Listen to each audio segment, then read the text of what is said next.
लाखों में एक हूँ बन लाखों में एक तू, लाखों में एक हूँ बन लाखों में एक तू। लाखों लाख है भारतवासी, मैं लाखों में एक हूँ। शिक्षा की एक बात सुनाऊं, थोड़ा थोड़ा सुन ले तू। लाखों लाख है भारतवासी, मैं लाखों में एक हूँ। सुन ले मेरी बात जरा और हो जा मेरे संग तू। हेलो दोस्तों, मैं वापस आ गई। मेरा नाम है नेहा, नेहा वर्मा। रेडियो के पास बैठे सभी जन को मेरा नमस्कार। और बच्चे लोग जरा सुनो तो सही, अभी वक्त है करने का थोड़ी सी मस्ती, थोड़ी पढ़ाई। उत्तर प्रदेश गवर्नमेंट की मिशन प्रेरणा की ई पाठशाला के साथ मिलकर प्रथम एजुकेशन फाउंडेशन प्रस्तुत करता है थोड़ी सी मस्ती, थोड़ी पढ़ाई। दिल थाम के बैठिए, पिछली बार की तरह आज के प्रोग्राम में भी हम आपके लिए लेकर आए हैं कुछ गीत, कुछ कहानियां और ढेर सारी मस्ती। तो चलिए शुरू करते हैं आज का प्रोग्राम। ये प्रोग्राम कुछ आधे घंटे का है, तो आप लोग तैयार हैं ना?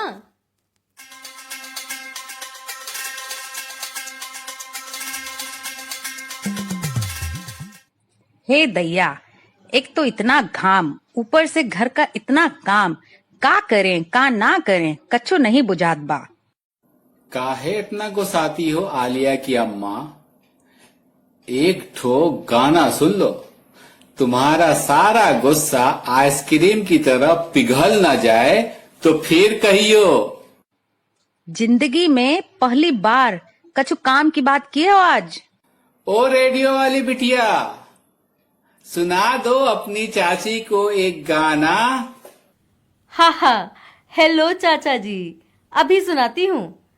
चलिए मेरा मनपसंद गाना सुनते हैं। ये गाना लिखा है माधव चौहान जी ने और गाया है उज्जवल नागर जी ने। गाने का नाम है लाखों में एक। चाचा चाची के साथ आप सभी भी सुनिए ये गाना। नाम लिखा है स्कूल में सबका, नाम लिखा है स्कूल में सबका, फिर भी ये अफसोस है आधे उनमें पढ़ ना पाते, किसके सर का दोष है। नटखट मुन्नी पढ़ ना पाए, इसमें सबकी हार है। किसी और को दोष न देंगे, हम सब जिम्मेवार हैं। लाखों में एक हूँ बन लाखों में एक तू, लाखों लाख है भारतवासी, मैं लाखों में एक हूँ। शिक्षा की एक बात सुनाऊं, थोड़ा थोड़ा सुन ले तू। लाखों लाख है भारतवासी, मैं लाखों में एक हूँ। सुन ले मेरी बात जरा और हो जा मेरे संग तू। अरे ई गाना तो हम कल भी सुने रहे, लेकिन आज कुछ अलग लागित है। मगर आज सुनने में कल से ज्यादा मजा आया। क्यों क्यों इस बार ज्यादा मजा क्यों आ रहा है? हमरी दादी बचपन में कहत रही कि बिटिया तुम लाखन में एक हो, इसलिए ई गाना सुनकर हमको तो बहुत ही मजा आया। हाँ ठीक कहती हो, हम सभी लाखों में एक हैं। हाँ हाँ चाचा जी, सही कहा आपने। चाची और हम सभी लाखों में एक हैं। अरे सुनती हो, तुम लाखों में एक नहीं करोड़ों में एक हो। चलिए चाचा जी, चाची जी, हम आगे भी आपसे बात करते रहेंगे। अभी कुछ और लोगों से बात करते हैं और देखते हैं उनका क्या कहना है।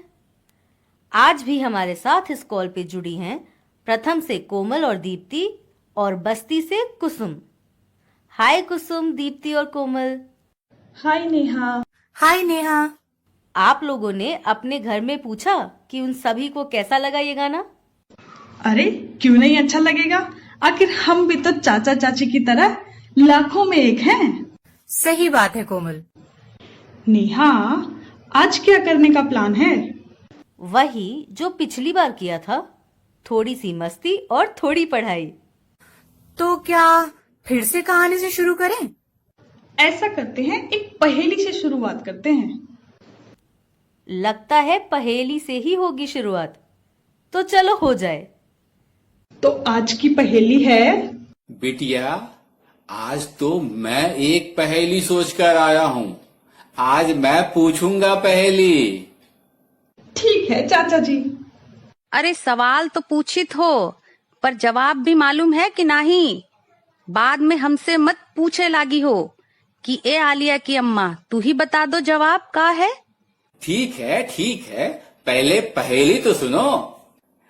काली कलावटी है, काले वन में रहती है, लाल पानी पीती है, चुटकी पर मर जाती है। अरे चाचा जी, आप भी ना हमको ही पहेली में फंसा देते हैं। हमको तो ये पहेली बिल्कुल भी समझ में नहीं आई। रेडियो सुन रहे बच्चों, क्या आपको ये पहेली समझ में आई? अरे नेहा बिटिया, तुम परेशान ना हो, क्योंकि इसका जवाब तो तुमरे चाचा जी का भी नहीं मालूम है, और अभी हम भी नहीं बताइब, बाद में बताइब। चाचा जी की पहेली बिल्कुल चाचा जी की तरह ही है बच्चों। मैं आप लोगों के लिए लाई हूं एक आसान सी पहेली। तो ये रही एक आसान पहेली। एक टोकरी में 6 आम हैं। 6 आम को 6 लोगों में बराबर बराबर बांटना है, लेकिन इसकी एक शर्त है। हर एक को एक एक आम मिलना चाहिए और एक आम टोकरी में भी बचना चाहिए। बताओ कैसे करोगे? कोमल, ये भी उतनी आसान नहीं है जितना तुम बोल रही थी। फिर से रिपीट कर लेती हूं एक बार। एक टोकरी में 6 आम हैं। 6 आम को 6 लोगों में बराबर बराबर बांटना है, लेकिन इसकी एक शर्त है। हर एक को एक एक आम मिलना चाहिए और एक आम टोकरी में बचना चाहिए। अब बताओ, सोचो क्या करोगे? कोमल, बिल्कुल नहीं, कतई नहीं। मेरी तरफ मत देखो, मैं इसे हल करने वाली नहीं। इसका उत्तर कौन देगा? इसका उत्तर कोई और देगा। एक टोकरी में 6 आम हैं, और उन्हें 6 लोगों में बांटना है। इसलिए पहले हम सभी आमों को 2-2 हिस्से कर सकते हैं, ताकि सबको आम मिल जाए और एक टोकरी भी बच जाए। अच्छी कोशिश ऐमन, लेकिन पहेली की आखिरी लाइन पर भी ध्यान दो। कोमल दीदी, अब मेरी दिमाग की बत्ती जल गई। पहले 5 लोगों को एक एक आम देंगे और आखिरी व्यक्ति को टोकरी के साथ आम देंगे। हो गया हिसाब बराबर। इससे सभी को आम भी मिल जाएगा और एक आम टोकरी में भी रह जाएगा। बाल बाल बचे। थैंक यू एमन, तुमने मुझे बचा लिया। वैसे इसका जवाब क्या है कोमल? नेहा, इसका आंसर वही है जो एमन ने बताया है। वेरी गुड एमन। अरे वाह एमन। थैंक यू नेहा दीदी। थैंक यू कोमल दीदी। अच्छा, अब चलो, पहेली का समय समाप्त। अब बारी है कहानी की। अरे बिटिया, एक बात तो बताओ, ये जो तुम बच्चा लोगन का रोज रोज कहानी सुनावत हो, इसका कोई फायदा भी होत है? हाँ, क्यों नहीं होता। चलो आज सुनते हैं बाल साहित्यकार और जाने माने कहानीकार प्रभात जी से कि कहानी सुनना कितना जरूरी है।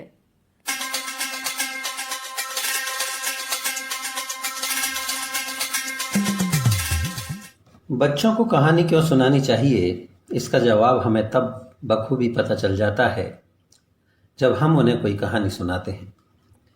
उनके चेहरे के भाव, उनकी उत्सुकता और उनका ये कहना कि फिर से सुनाओ, फिर क्या हुआ, ये सब हमें बताता है कि वे कहानी सुनना चाहते हैं।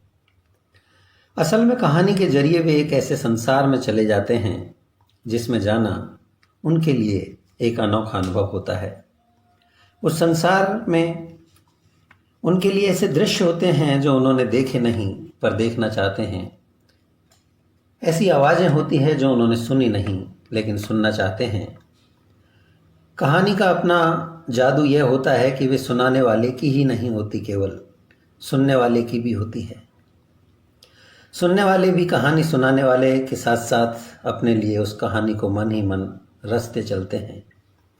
इस रचाव का जो सुख है वह ऐसा सुख है जो कोई टीवी या फिल्म नहीं दे सकती। कहानी सुनते या पढ़ते हुए बच्चे जो दृश्य अपनी आंखों के सामने पाते हैं वह किसी और का दिया नहीं होता, उनका अपना होता है। और अपनी चीज़ों से तो हर किसी को प्रेम होता ही होता है।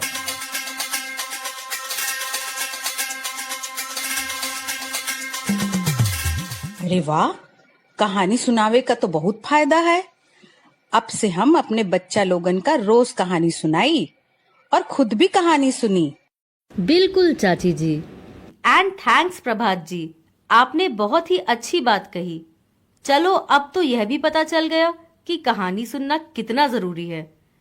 इसलिए आज हम सुनेंगे एक कहानी जिसका शीर्षक है नदी किनारे। ये प्रथम की कई कहानियों में से एक है और इसको पढ़ के सुनाया है पूनम जी ने। तो चलिए ध्यान से सुनते हैं और कहानी को समझते हैं। कहानी खत्म होने के बाद दीप्ति आपसे कुछ सवाल पूछेंगी।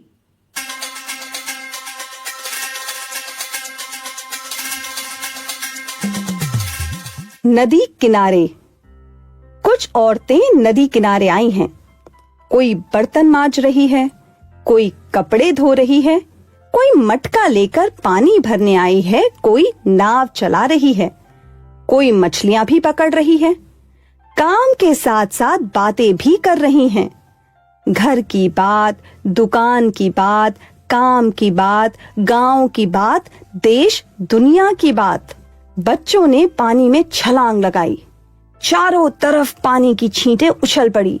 मौसी ने डांट लगाई, पर बच्चे कहाँ मानने वाले हैं, वे फिर भी नदी में छलांग लगा रहे हैं। तभी कमला भाभी ने मौसी पर पानी की छींटें बरसा दी। दूसरी औरतें भी पानी के साथ खेलने लगी, काम के साथ साथ खेल भी।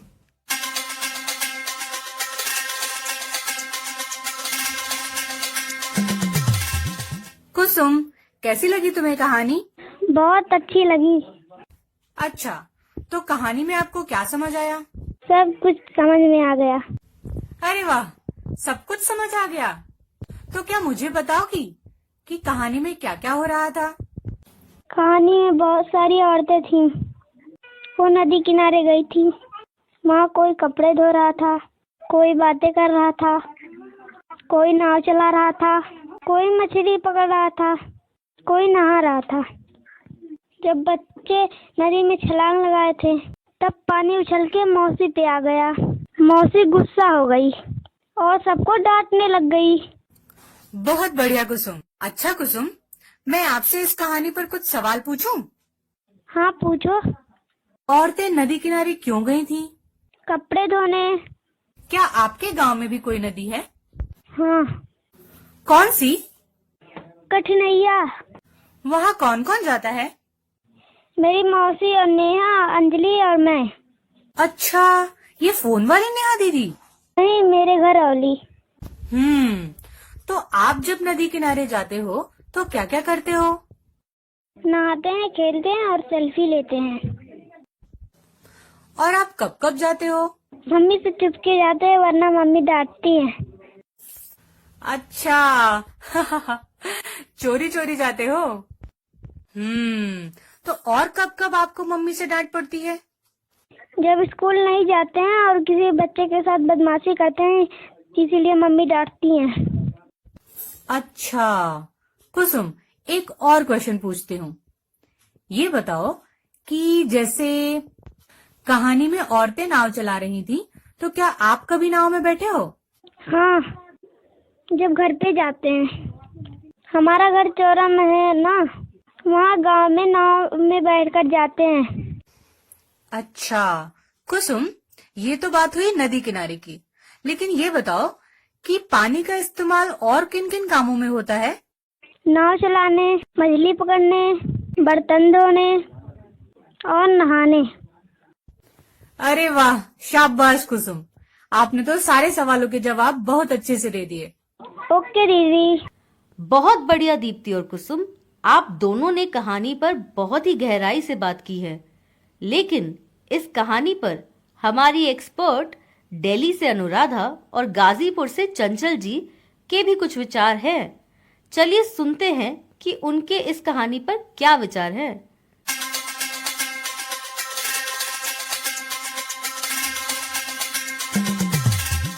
ये कहानी असल में आम औरतों के जीवन से निकली हुई कहानी है। आम औरतें जो रोजगार, घर बार के काम जो बहुत छोटे स्तर पे गाँव और कस्बों में करती हैं, और बच्चों के अनुभव में इस तरह की औरतें अक्सर आती हैं।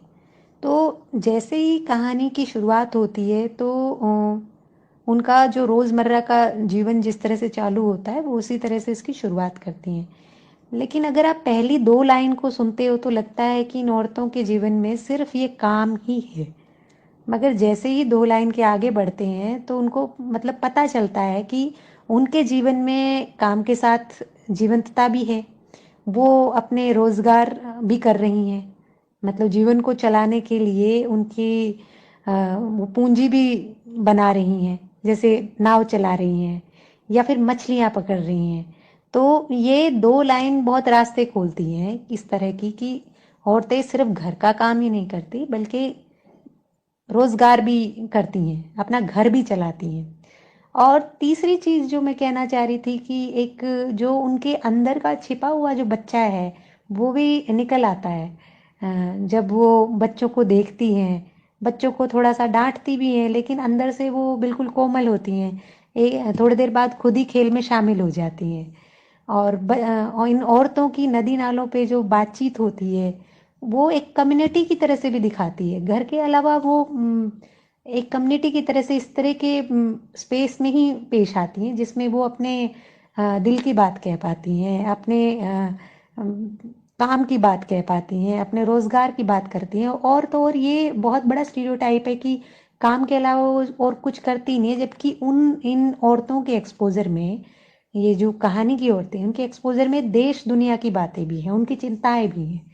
तो मुझे लग रहा है कि ये कहानी बहुत ही सरल शब्दों में बहुत ज़्यादा स्कोप खोलती है, बहुत ज़्यादा परतें खोलती है जेंडर स्टीरियोटाइप को ब्रेक करके देखने की।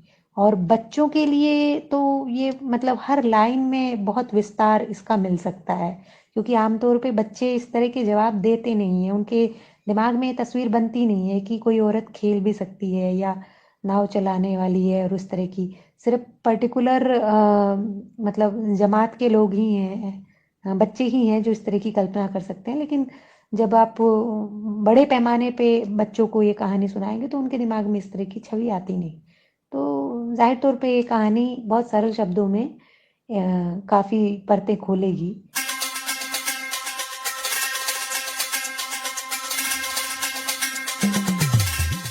मैं चंचल नेहरा, प्राथमिक विद्यालय भोगपुर बुलंदशहर से। कहानी की शुरुआत ही नदी, पानी, मस्ती से हुई है, जिससे बच्चों का ध्यान आकर्षित होगा और उनमें पूरी कहानी को जानने की जिज्ञासा उत्पन्न हो जाएगी। बच्चे इस कहानी से नए शब्द सीख पाएंगे, जैसे मछली, नाव, मटका, दुकान, देश, दुनिया आदि। इस कहानी से लर्निंग आउटकम के लक्ष्य बिल्कुल प्राप्त किए जा सकते हैं, क्योंकि कहानी को बच्चे अपने परिवेश से जोड़ पाएंगे और नए शब्दों को अपने शब्दकोश में बढ़ा पाएंगे। धन्यवाद। अरे वाह, आप दोनों का बहुत बहुत शुक्रिया। आपने हम सभी को कहानी की मूल चीजों को भी समझा दिया।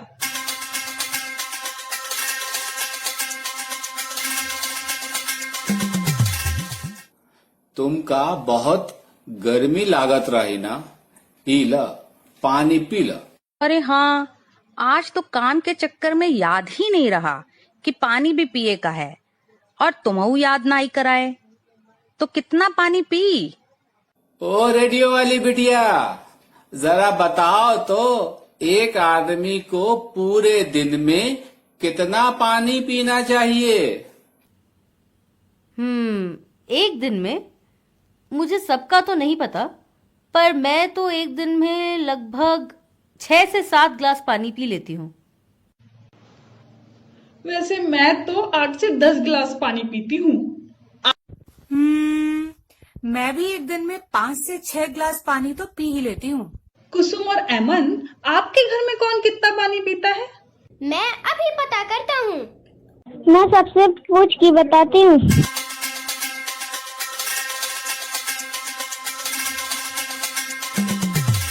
हमें आशा है कि हमारे द्वारा बताई जा रही गतिविधियां आप सभी को पसंद आ रही हैं और बच्चे इन गतिविधियों में बड़े उत्साह से भाग ले रहे होंगे। ऐसा माना जाता है कि एक व्यक्ति को एक दिन में कम से कम 8 से 10 गिलास पानी पीना चाहिए। कुछ लोग कहते हैं 12 से 15 गिलास पानी पीना चाहिए। कुछ भी हो, लेकिन आज के समय में ये तो तय है कि हर व्यक्ति को ज्यादा से ज्यादा पानी पीना चाहिए। अब पानी पीने से जुड़े सवाल बच्चे से पूछिए। एक दिन में वो खुद कितना पानी पीता है या पीती है? घर के दूसरे लोग कितना पानी पीते हैं? बच्चे से कहिए कि वो एक तालिका बनाए और घर के सभी लोगों से पूछे और उस तालिका में लिखे।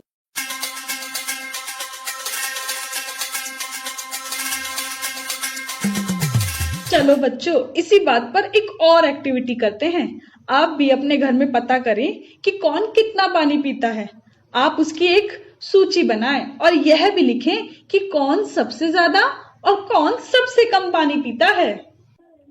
नानी 6 गिलास, मौसी 8 गिलास, मामा 10 गिलास पानी पीते हैं।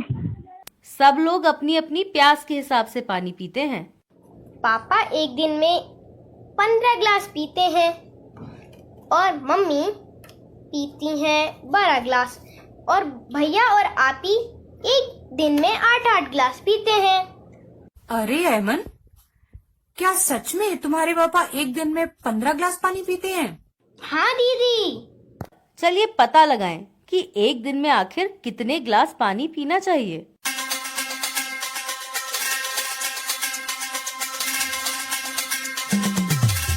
इस सवाल का जवाब देने के लिए आज हमारे साथ जुड़े हैं जनपद रामपुर के डॉक्टर शकील अनवर। जी डॉक्टर साहब, ये बताइए कि आजकल जिस तरह की गर्मी है, एक बड़े लोगों को या एडल्ट को कितना पानी पीना चाहिए एक दिन में? कम से कम, अभी जैसी गर्मी पड़ रही है, बेहद गर्मी है, ऐसी हालत में कम से कम एक एडल्ट को 3 से 4 लीटर पानी तो जरूर पीना चाहिए। इससे कम में डिहाइड्रेशन होने का चांस रहेगा। और बच्चे को? बच्चे को कम से कम 2 लीटर, कम से कम। जी बहुत बहुत शुक्रिया।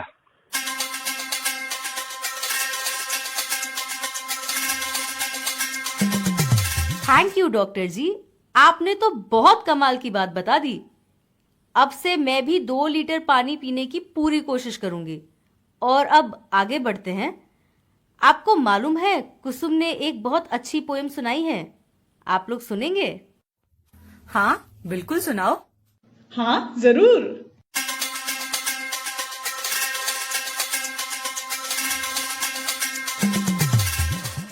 आधी आई जोर शोर से, डाले टूटी हैं जकोर से, उड़ा घोंसला अंडा फूटा, किससे यह सब बात करेगी, अब यह चिड़िया कहाँ रहेगी। हमने खोला अलमारी को, बुला रही बेचारी को, परवा चींची करती है, घर में ये तो नहीं रहेगी, अब यह चिड़िया कहाँ रहेगी।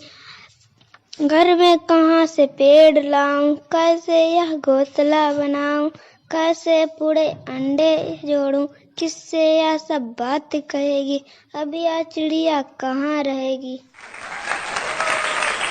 बहुत बढ़िया पोएम सुनाई तुमने कुसुम, मजा आ गया। जब कुसुम ने इतनी अच्छी पोएम सुनाई है तो अब मेरा भी मन कर रहा है कि एक इंग्लिश राइम सुन ली जाए। क्या कहती हो कोमल? अब तुम्हारा मन कर रहा है तो सुन ही लेते हैं। ओके, तो सुनते हैं।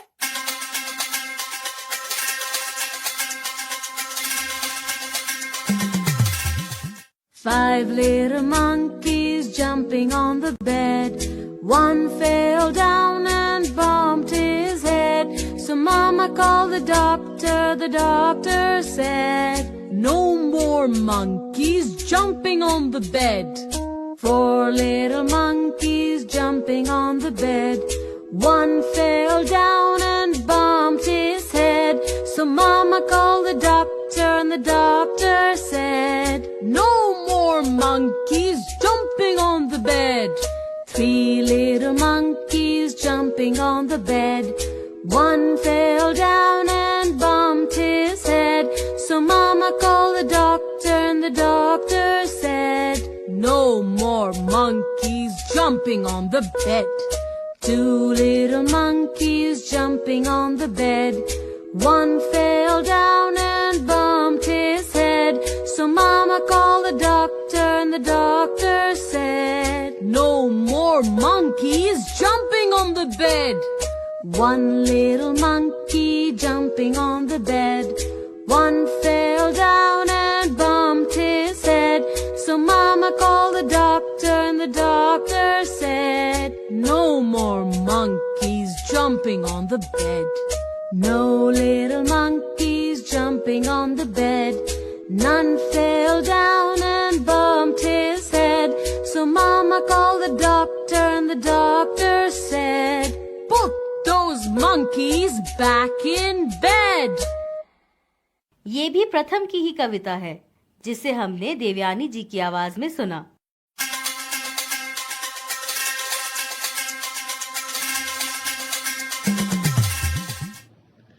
अरे वाह, मजा आ गया।